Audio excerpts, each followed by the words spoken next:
Alrighty, good morning or good afternoon, ladies and gentlemen. Happy New Year's. Today, what I'm going to show you is an expansion on what we've been going over with logic and reasoning puzzles, specifically deduction and induction. So, I want to show you a case where we can use deductive reasoning to solve a logic puzzle. And this is a classic puzzle. I recently got into it over the holidays, and I wanted to show you some strategies that you can use to win at Minesweeper. So, I'm going to show you a couple strategies first, and then I'm going to go into a intermediate game and show you kind of how you can apply these strategies to win at Minesweeper. So I'm going to switch over to the screen, and I'll go over some of the main strategies you can use to solve these. Alrighty, so we're in OneNote right now. I'm going to show you some strategies. I have some screen clips just to show you how the game works, and as well as some strategies before we actually apply them in an actual game. So first up, our game screen. Here's a small clip of a partially revealed Minesweeper board. Originally, it'll look the same as all of these tiles here that I'm coloring in. So these tiles here are our raised gray blocks. They represent unrevealed tiles. These are tiles that you haven't clicked on yet or haven't been revealed some other way. These flat gray blocks here represent a reveal tile where there's no mines around it. And if you click one of these boxes, it'll open up all the areas until you find numbers. So if I was to click this box here, it would open up this entire thing and give me this entire section. That's how I originally get it. Number tiles can range anywhere from 1 to 8, so you can see as it reveals there are numbers along the edge. This indicates the number of mines next to it. So on the side I have this number 2, so that means that any tile with, or that there are 2 mines within any tile directly around it. So for example, there could be a mine here, and there could be a mine here, or there could be one here and here. But in total, I know that there is exactly 2 mines. So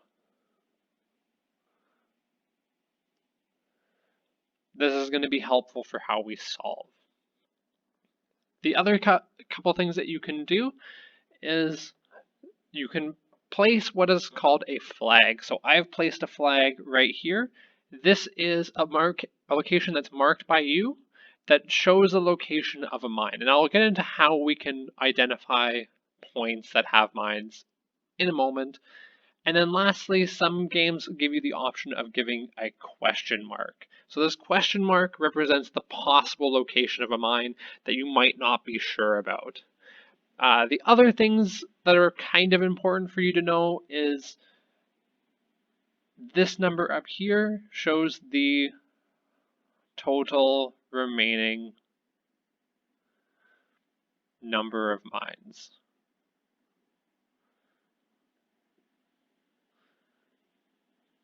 Now, one of the things to note is if you flag a spot, it'll take one away regardless of whether or not it's correct or not. So don't use this as an exact value, but it'll tell you approximately how much you have left if you've been flagging your mines properly, which is I highly recommend that you do if you're looking to solve one of these puzzles.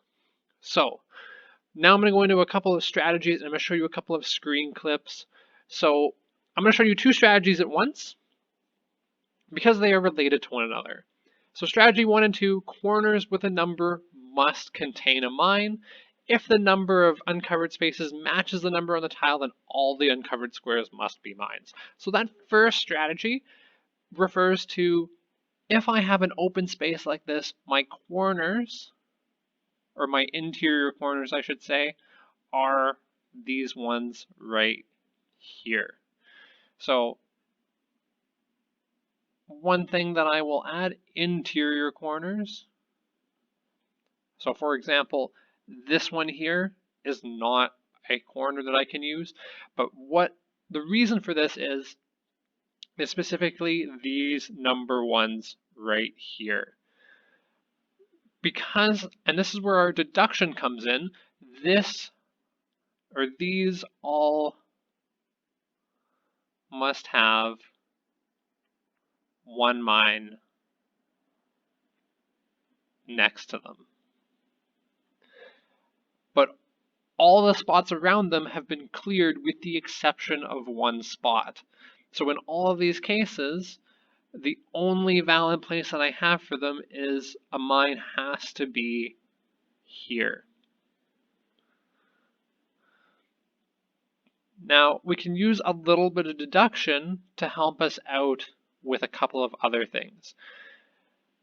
For example, I can now use this to inform me about other spaces. So, for example, this one has a number 1 next to it, as well as this one. Well, they're already touching one mine, which means that this and this one must be open. Alternatively, for this one, it's also touching this mine, so this one must also be clear. So what I would do is, if I was solving this, I would flag this one right here, and then I would click here, here, and here. And that would open up more of the puzzle. Likewise, for this area, I would start clicking on this area and this area. I would flag this one. Now, the other piece of information that's important for us, and that's the part that's strategy 2, if the number of uncovered tiles matches the number on the tiles, then all the uncovered squares must be mines. So our corner is an extension of that, but it also applies in a few other spots. For example, I know that these two must be mines because this 2 here only touches 2 uncovered squares, therefore they have to be mines. This strategy will help us get through actually a lot of our puzzle to start.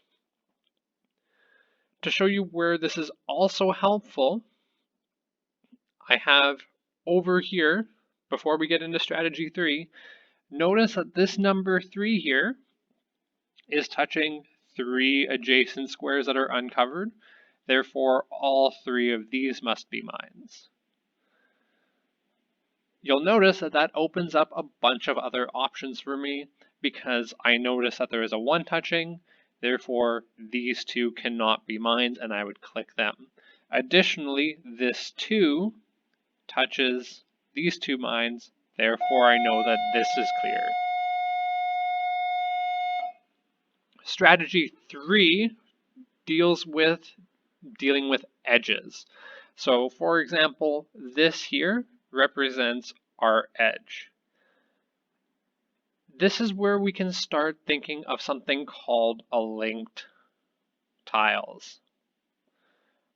For example, I have a number 1 here and a number 1 here, which means, well, specifically for this one here, a mine has to either be in one of these 2 locations. So I would put a question mark near them, but additionally, a way I can think about it is these 2 tiles must contain exactly 1 mine. And why this is important is if I look at this second one, it is touching both of these tiles as well. And because that contains exactly 1 mine and this one is the number 1, then that means that this one cannot be a mine.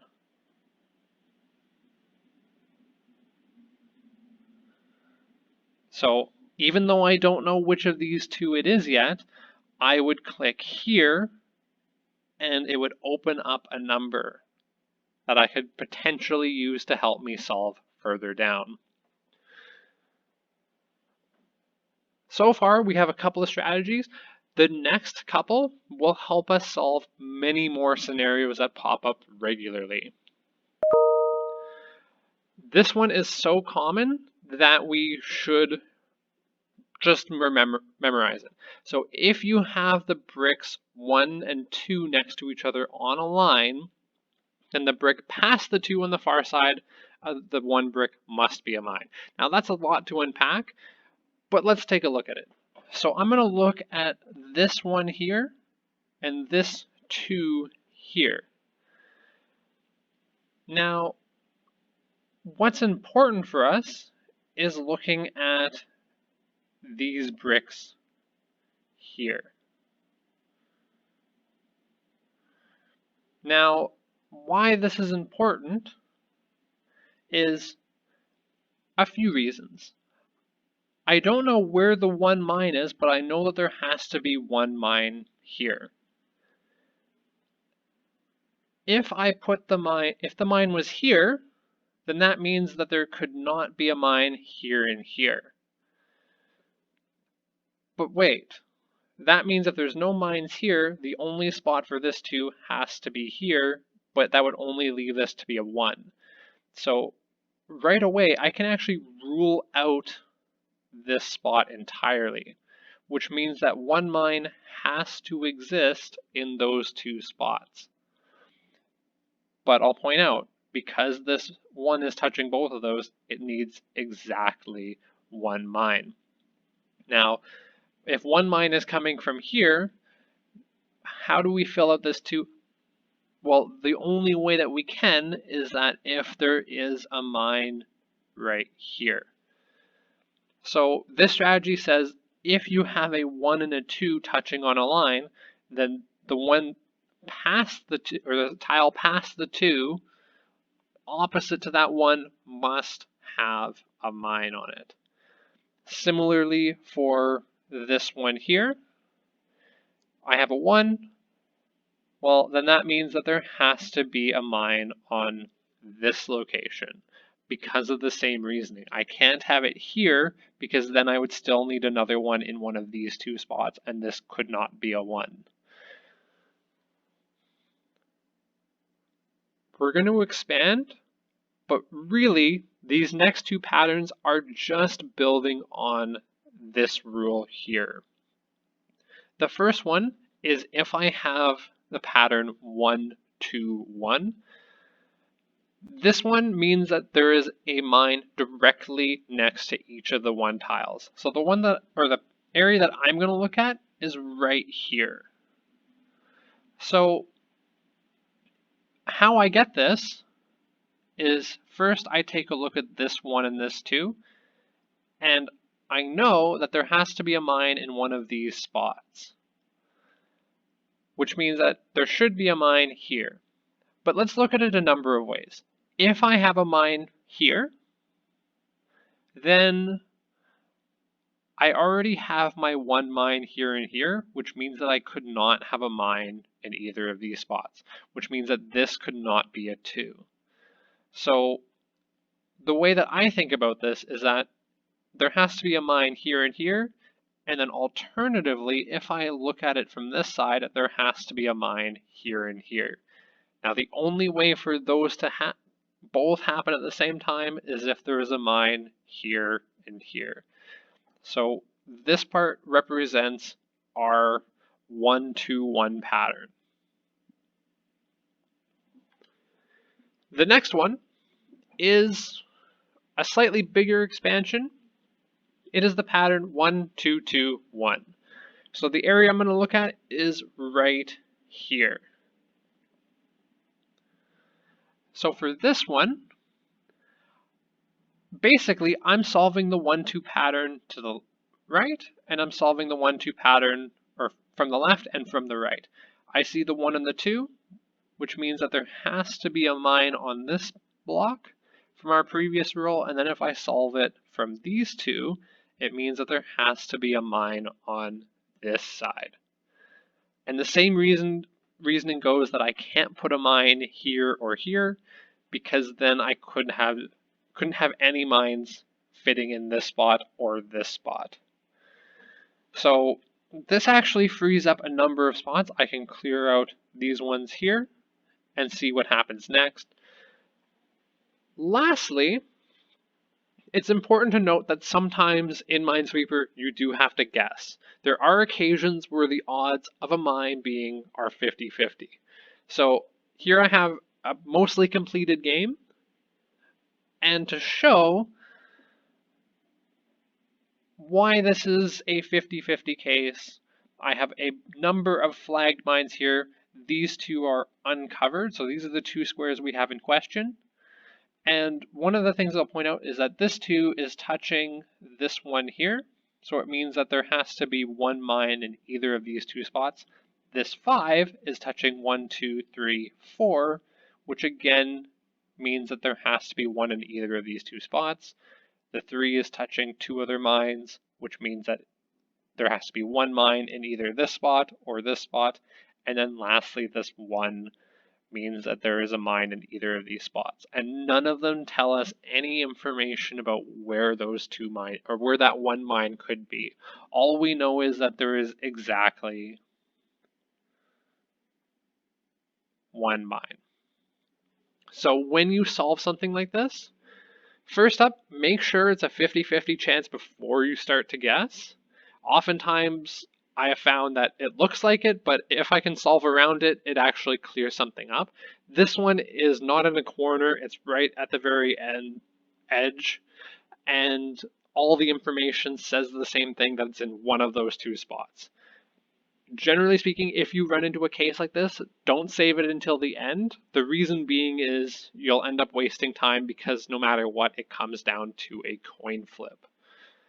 So keep in mind, with all of these strategies, especially these ones here, they also work with higher numbers if you subtract the number of mines that are already being touched. So for example, if you have larger numbers that subtract down into a 1-2-1 or a 1-2-2-1 pattern because a 3 is touching one other mine, so it brings it down to a 2, then that is absolutely still a viable strategy.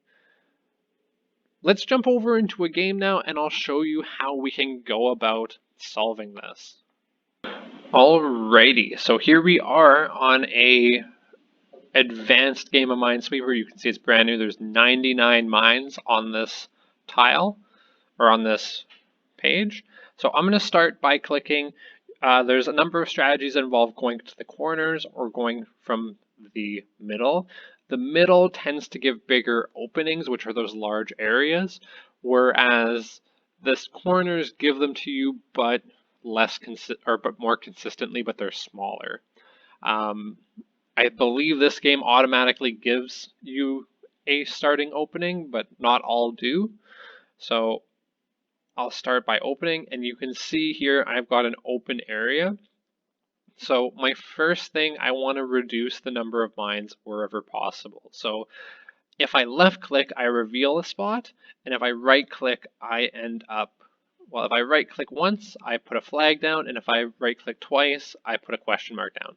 One of the things you'll notice is if I right click here, it'll take one off the mines, but this may be a mine, I have no idea. So I'm going to start with what I know. I'm going to start working from the corners. So I see these corners here all have one here. So I can comfortably flag those. Additionally, I could fuss around with this, but I can see that there's a 3 here and it touches 3 uncovered spaces. So I know that all of those are mines. Now, for my next thing, what I'm going to do is look at the numbers around the numbers that I've flagged, because that is where I'm going to not have to guess. So I see that there's a 1 here touching one mine, so I know that this one is open and it reveals a 4.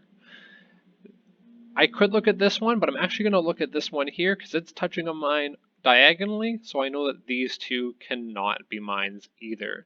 Now, I'm going to go until I can't reveal anymore in an area.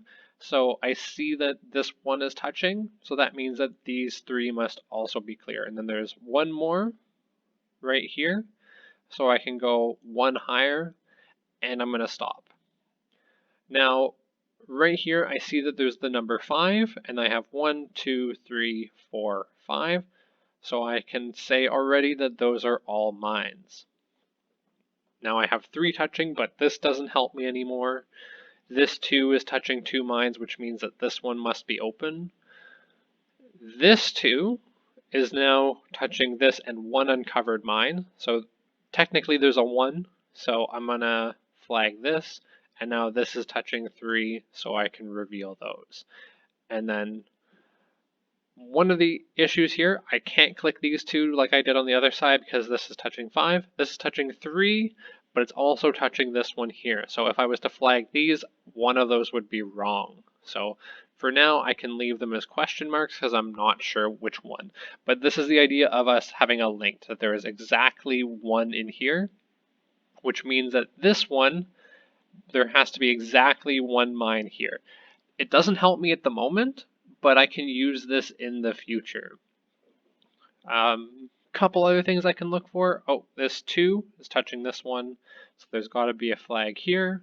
This 2 is touching 1 here, so that has to be a mine as well. This one is now touching 3, so I can clear that. And oh, this one is a 2, so I can clear out all of these around because it was already touching 2. And now this 3, well, there's still 1 there, but it means that there has to be a mine here.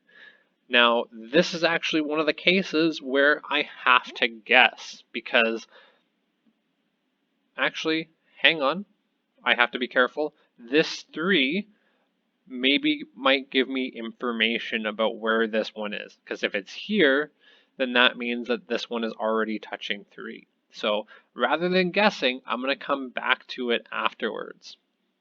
This one's touching 2, so I need to work my way around. This one is touching 2, so these ones are clear, touching 2, so I can clear out these ones. Okay, now from here, this 3 is touching these 2, and it has 1 open corner, so that has to be there. This 2 is leaving me with no choice but to clear that one out. This 2 is also touching, so I have to clear that one out, and I see I've opened up a new spot. This one's touching 1 mine. So now I can clearly say that this one here has to be the mine because this 3 is touching 2 and it has to touch 1 more, which means that this one here is open. This is the basics of how to solve it. You can see I'm down to 77 mines and I've done it in 4 minutes. But I can keep going, but this is generally the strategy you can use. Now, a couple things to help is here's a 1-2-1 pattern, so I can use this to clear out those areas. This 2 is touching 2, so I can clear out here. These 2 are linked together because this 3 is touching 1 other one, so I would have to uncover a bit more of this side in order to help me. In any case, that's all I have for you today. I might have an assignment of some sorts where you have to attempt a problem like this. However, I understand that an advanced level or a large Minesweeper puzzle is pretty difficult and pretty time consuming, so I'm looking for a fun way that you can try these out and kind of feel good about having a strategy to solve this game that has basically been on everyone's computer, but we don't have a way to solve. In any case, that's all I have for you today. Take care, stay safe, have a good one. Bye.